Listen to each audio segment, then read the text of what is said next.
foreign policy experience has been a huge issue in this campaign because you guys made it a big issue in this campaign, pointing out time and time again, as you did, that John McCain had far more experience than Barack Obama, and that nothing, in your view, was more important in the campaign than the ability to be commander-in-chief. So I don't have to tell you that there's a feeling out there by some that you're not holding your VP pick to your own standard, the standard that you defined. So explain to us why you think Governor Palin is ready to be commander-in-chief.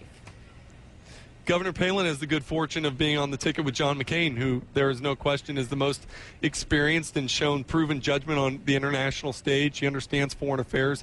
He has a familiarity with the Well, we know all that about John across the McCain, globe. Tucker. I asked you about her, though, because we all know the role of the VP, as John McCain has defined it, is to be able to step into the job of the presidency on day one if something should happen to the president. So I'm asking you about her foreign policy experience. Yeah, Campbell, certainly there are a number of people that are supporting Barack Obama's candidacy and feel like he's experienced enough to take on the Oval Office. Our feeling is that Governor you're not Palin answering has my question. just as much experience as Barack Obama. Okay, but you set a different standard. That was candidate of our opponent.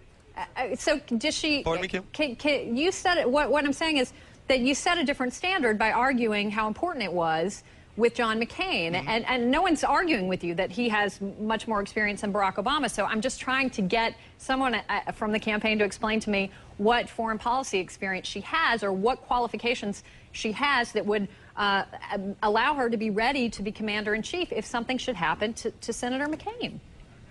Well, That's Campbell, let me be clear. I don't think there should be any problem explaining her experience. She has executive state-level experience. She's been in public office reforming Washington. She's been in executive office longer and in a more effective sense than Barack Obama's been in the United States Senate. She's been the commander of the National Guard of the Alaska National Guard Tucker, that's been deployed overseas. That's foreign policy experience. All right. Just give me, Tucker, sorry, just if I can interrupt for 1 second. Commander, because I've heard you guys say this a lot.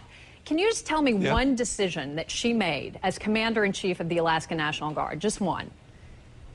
Yeah, she has made any decision she has made as the commander of the National Guard that's deployed overseas is more of a decision than Barack Obama has been making as he's been running for president for the last 2 years. Give me an example of one of those decisions. I'm just curious. Just one decision she made in her capacity as commander-in-chief of the National Guard.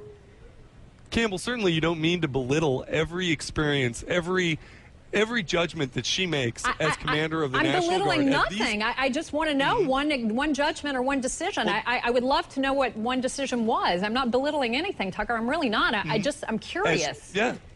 As she makes a decision as to how to equip, how to command the National Guard of in Alaska, that is Tucker, more those are the experience and Pentagon's more of a decisions. judgment than General Barack Obama is making on the That's campaign the White trail. That's my House. only argument. No governor. Pardon me? No governor makes decisions about how to equip or deploy the National Guard. That, when they go to Iraq, those decisions, as you well know, Campbell, are made by the Pentagon. Campbell, on a factual basis, they certainly do. In Alaska, if you have any sort of emergency, as things are happening in your state, the National Guard is under the command of the governor. That is more of a command role than Barack Obama has ever had. I would argue that on our ticket, John McCain and Governor Palin, between the two of them, have far more command experience in the military than either of the candidates on the Democratic side. And I do want to argue that this is about the top of the ticket.